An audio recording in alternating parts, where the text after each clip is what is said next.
ये फोटो देखकर आप चौंक गए ना। आप सोच रहे होंगे ये एडिटिंग का कमाल है। जब मैंने इसे पहली बार देखा था तो मुझे भी यही लगा था। ये शख्स बचपन से ऐसा नहीं था। बचपन में इसके साथ एक दर्दनाक सड़क हादसा हुआ था जिसके कारण ये शख्स ऐसा हो गया। इसको बचा पाना किसी करिश्मे से कम नहीं था। जितना खतरनाक इसका एक्सीडेंट हुआ था उससे भी ज्यादा खतरनाक इस शख्स की स्टोरी है। तो अगर इस चैनल पर पहली बार आए तो यार चैनल को सब्सक्राइब कर लेना। हम ऐसे ही अमेजिंग कंटेंट लाते रहते हैं। तो चलिए इस वीडियो को शुरू करते हैं। इस शख्स का नाम कार्लोस रोड्रिग्स है जो फ्लोरिडा के मियामी सिटी का है। कार्लोस को बचपन से ही ड्रग्स लेने की बुरी आदत थी। जब वो 14 साल का था तो अपने कुछ दोस्तों और कजन के साथ एक चुराई हुई कार में जा रहा था और उस समय वो ड्रग्स की नशे में था और कार भी वही ड्राइव कर रहा था। कार की स्पीड इतनी ज्यादा थी कि वह कंट्रोल नहीं कर पाया और एक पोल में जाकर टकरा गया। आप सोच रहे होंगे 14 साल की उम्र में तो हम बाइक भी नहीं चला पाते, तो भला ये शख्स कार कैसे चला सकता है। मैं आपको बता दूं ये बात उसने खुद यूट्यूब पर एक वीडियो के जरिए बताया था कि मैं ड्रग्स के नशे में ड्राइव कर रहा था और लोगों को संदेश दिया नशा करके गाड़ी ना चलाएं। तो चलिए अपने मेन टॉपिक पर आते हैं। टक्कर इतना जबरदस्त था कि कार्लोस कार के शीशे को तोड़कर सीधे पोल से सर के बल टकरा गया। पोल से इतना जबरदस्त टक्कर था कि उसके सर का स्कल बुरी तरह से टूट गया और स्कल टूटकर दिमाग के अंदर के हिस्से को बुरी तरह से डैमेज कर दिया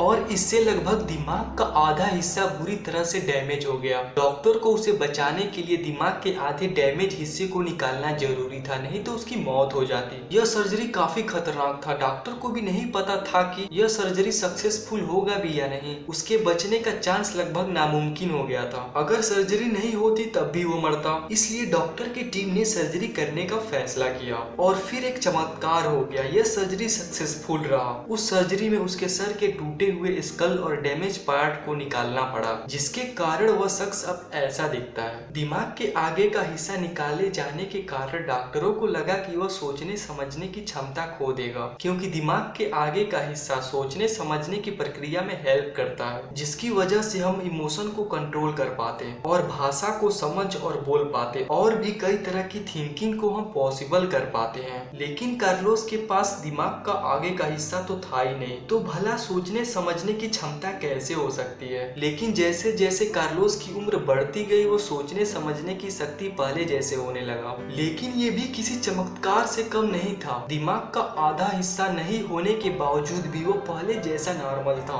डॉक्टरों को समझ नहीं आ रहा था कि ऐसा कैसे पॉसिबल हो सकता है कि जिंदा होना तो दूर की बात है, वो पहले जैसा नॉर्मल था, वो भी आधा दिमाग ना होने के बावजूद भी। बाद में एक थ्योरी सामने आई जिसमें दिमाग के बचे हुए हिस्से अलग हुए हिस्से के जगह पर नए न्यूरॉन्स क्रिएट होने में मदद करते हैं, जिससे वो पहले की तरह सोच समझ सके। इस थ्योरी का नाम है न्यूरोप्लास्टिसिटी और ये थ्योरी कार्लोस के लिए सुटेबल बैठता है। और गौरतलब की बात है कि वो आज भी ड्रग्स लेता है और उसका क्रिमिनल रिकॉर्ड देखा जाए तो उसको 2 बार जेल हुई है। एक बार 2010 में और दूसरी बार मर्डर के अटेम्प्ट में 2016 में गिरफ्तार किया गया था। कोर्ट में उसको बचपन में एक एक्सीडेंट होने के कारण दिमागी संतुलन सही नहीं बताया गया, जिसके कारण उसे जल्दी बेल मिल गई। लेकिन जब दोस्तों से पूछा गया तो पता चला कि वो पहले जैसा नॉर्मल है। लेकिन सच किसी को पता नहीं है, क्या वह ये सब जानबूझकर करता है या दिमागी संतुलन खराब होने के कारण। अगर देखा जाए तो वह ड्रग्स बचपन से ही लेता है और अब भी लेता है, तो हो सकता है ये सब जानबूझकर कर रहा हो। तो आपकी क्या राय है हमें कमेंट करके बताएं। तो यार वीडियो पसंद आए तो चैनल को सब्सक्राइब कर लेना। हम ऐसे ही अमेजिंग कंटेंट लाते रहते हैं। तब तक के लिए धन्यवाद। मिलेंगे किसी नए फ्रेश वीडियो के साथ।